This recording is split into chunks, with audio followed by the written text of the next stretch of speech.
सर्वांना नमस्कार। आजच्या व्हिडिओमध्ये आपण रेफ्रिजरेटरचे विद्युत घटक कसे तपासावे आणि कसे बदलावे हे जाणून घेऊया। उद्दिष्ट या व्हिडिओच्या शेवटी आपण हे करू शकता। 1. सध्याच्या कॉइल रिलेची तपासणी आणि चाचणी करणे। 2. ओव्हरलोड प्रोटेक्टरची तपासणी आणि चाचणी करणे। 3. कंप्रेसर वळणाची ओळख। 4. कंप्रेसर मधील शॉर्ट सर्किट तपासा। 5. डोअर स्विचची स्थिती तपासा। 6. थर्मोस्टॅट आणि कॅपॅसिटर तपासा। हे प्रॅक्टिकल करण्यासाठी लागणारी साधने आणि साहित्य गोळा करूया। Screwdriver 10 millimetre tip 200 millimetre length 1। Cutting plier 200 millimetre length 1 insulated. Nose plier 1। Philips screwdriver set 1। Ohm meter किंवा multimeter 1। Test board fitted with voltmeter and ammeter 1। Refrigeration all electrical components direct 1। Current coil relay 1। OLP overload protector 1। 2 metre 1 square millimetre lead wire आवश्यकतेनुसार। 2 metre wire crocodile क्लिपसह आवश्यकतेनुसार। Thermostat 1। Capacitor 1। Line tester 1। Test lamp 1। Insulation tape 1। Thermal fuse 1। Timer मोटरसह terminal pin fan motor 1। Defrost heater 1। Fan motor 1। Megger 1। प्रक्रिया task 1। Current coil रिलेचे चाचणी घ्या। Step 1। ओम मीटरच्या मदतीने 4 ते 5 मधील कंटिन्युटी तपासा। स्टेप 2। 1 ते 2 दरम्यान कंटिन्युटी ठीक असेल तर करंट कॉइल रिलेचे कॉइल कंटिन्युटी ठीक आहे। सामान्य स्थिती 4 आणि 5 चालू राहील। स्टेप 3। 5 ते 6 दरम्यान कंटिन्युटी तपासा। सामान्य स्थिती वापरात नसताना 5 आणि 6 उघडी। जर 5 आणि 6 मध्ये कंटिन्युटी नसेल तर रिले ठीक आहे। स्टेप 4।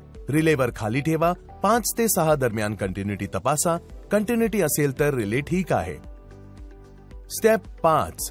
मूळ स्थितीत आणा। 2 ते 3 दरम्यान कंटिन्युटी तपासा। कंटिन्युटी नसेल तर रिले चांगले आहे। स्टेप 6। प्लंजर मूव्हमेंट तपासा आणि आवाजाचे निरीक्षण करा। रिले उलटा ठेवा। प्लंजर वर सरकतो आणि आपण आवाज ऐकू शकता। सामान्य स्थितीत आणा। प्लंजर खाली येतो। आवाज ऐकू येतो। आवाज नसेल तर रिले सदोष आहे। रिले प्लंजर ऑपरेटिंग ठीक नाही। टास्क 2। ओव्हरलोड प्रोटेक्टर तपासा। स्टेप 1। 1 ते 3 दरम्यान कंटिन्युटी तपासा। स्टेप 2। 4 ते 5 दरम्यान कंटिन्युटी ठीक असेल तर बायमेटल कॉन्टॅक्टचे कंटिन्युटी ठीक आहे। स्टेप 3। कंटिन्युटी नसेल तर ओव्हरलोड चांगले नाही। स्टेप 4। डिस्क मध्ये गंज तयार होणे तपासा। जर गंज तयार झाला असेल तर वापरण्याचा सल्ला दिला जात नाही। टास्क 3। कंप्रेसर वाइंडिंग टर्मिनल पिनची ओळख ओम मीटर किंवा मल्टीमीटर अंश हॉर्स पॉवर हेमॅटिक कंप्रेशनसह करणे। प्रॅक्टिकल करण्यापूर्वी खालील गोष्टी लक्षात ठेवा। वळण सुरू करण्यापेक्षा वळणदार प्रतिकार नेहमी कमी असते। वळणदार प्रतिकार सुरू करणे नेहमी धावत्या वळणापेक्षा जास्त असते। धावण्याचा प्रतिकार आणि सुरू होणारा वळणदार प्रतिकार आणि धावणारा वळणदार प्रतिकार यांचा सर्वसाधारण प्रमाणात प्रतिकार आहे। स्टेप 1। रेझिस्टन्स मोड मध्ये मल्टीमीटर सेट करा। स्टेप 2। ए आणि सी मधील प्रतिकार मोजा 20 ओम्स। स्टेप 3। सारणीमध्ये मूल्य नोंदवा। स्टेप 4। ए आणि बी 40 ओम्स मधील प्रतिकार मोजा। स्टेप 5। टॅब्युलेशन मध्ये व्हॅल्यू रेकॉर्ड करा। स्टेप 6। सी आणि बी 60 ओम्स मधील प्रतिकार मोजा। स्टेप 7। टॅब्युलेशन मध्ये व्हॅल्यू रेकॉर्ड करा। स्टेप 8। ओळखलेले ए टर्मिनल पिन कॉमन टर्मिनल बनते। स्टेप 9। ओळखलेले बी टर्मिनल पिन स्टार्ट वाइंडिंग बनते। स्टेप 10। चालणारा वाइंडिंग सी टर्मिनल पिन ओळखा। प्रतिकार मूल्य प्रत्येक निर्मात्यामध्ये किंचित बदलते। प्रशिक्षकाकडे कंप्रेसर उत्पादक स्पेसिफिकेशन असणे आवश्यक आहे। टास्क 4। कंप्रेसरमध्ये इन्सुलेशन चाचणी. कंप्रेसर मोटर टर्मिनलला जोडलेल्या सर्व वायर डिस्कनेक्ट करा.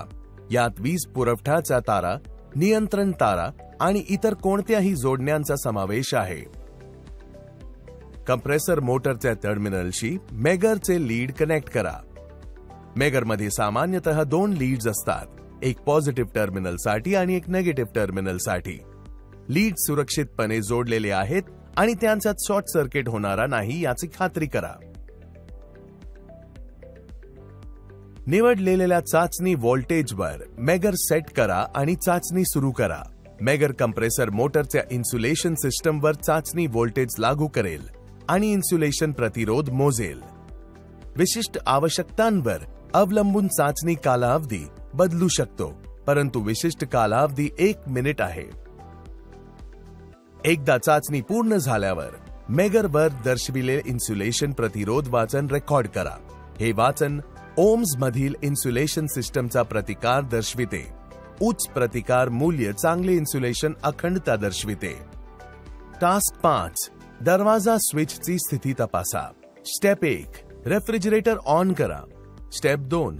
रेफ्रिजरेटरचा दरवाजा उघडा आणि कॅबिनेट बल्बची स्थिती तपासा, ती चमकायला हवी. स्टेप 3. नसेल तर बल्ब तपासा. स्टेप 4. बल्ब जोडलेले असेल तर रेफ्रिजरेटर योग्य वॉट किंवा नॉर्मल गरजेनुसार बल्ब बदलून तपासा. स्टेप 5. तरीही बल्ब चमकत नाही, मग रेफ्रिजरेटर बंद करा आणि दरवाजाचे स्विच काढून वायर डिस्कनेक्ट करा. स्टेप 6.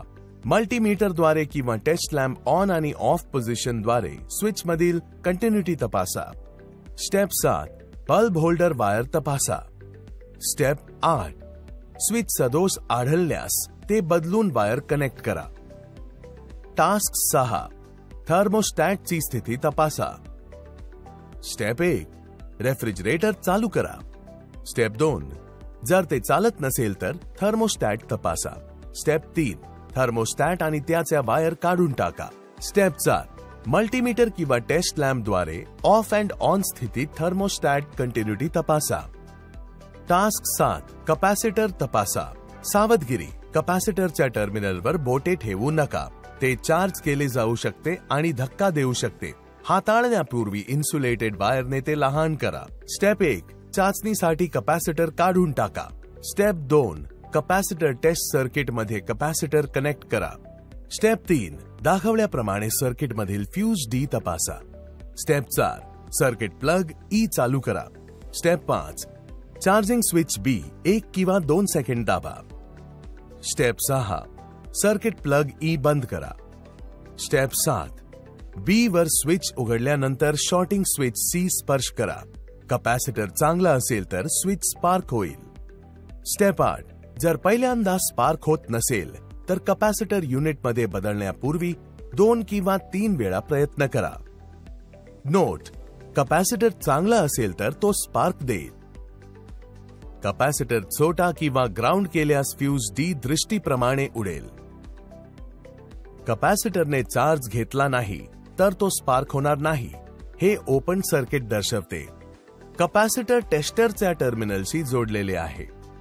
सावधगिरी: कपॅसिटरची चाचणी घेताना संरक्षणात्मक स्थितीत ठेवावे, कारण सर्किटमध्ये ठेवल्यास शॉर्ट कपॅसिटरचा स्फोट होऊ शकतो. रिकॅप: या व्हिडिओमध्ये आम्ही रेफ्रिजरेटरच्या विद्युत घटकांची तपासणी आणि बदल कसे करावे याबद्दल चर्चा केली आहे.